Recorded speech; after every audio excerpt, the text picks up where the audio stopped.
একজন ব্যক্তি তার বন্ধুকে এতটুকু বলেছিল যে আল্লাহ তোকে কোনোদিন মাফ করবে না, আল্লাহ তোকে কোনোদিন মাফ করবে না। এরকম কথা কিন্তু আমরা অনেকে বলে ফেলি।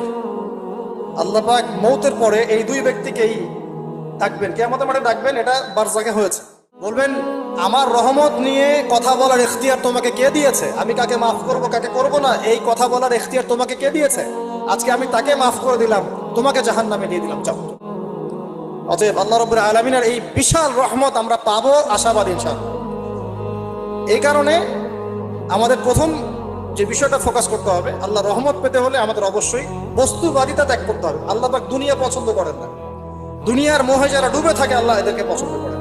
দুনিয়া প্রয়োজন, যতটুকু আমার দরকার আমি করব, যতটুকু প্রয়োজন নাই এই বিষয়টা আমি পেতেই হবে, চাই চাই আরো চাই। হ্যাঁ, দু হাতে চাপাও হাত পেতে নাও, ঋণ করে ঘি খাও, এইসব দর্শনের ধার ধারবো না আমরা ইনশাআল্লাহ।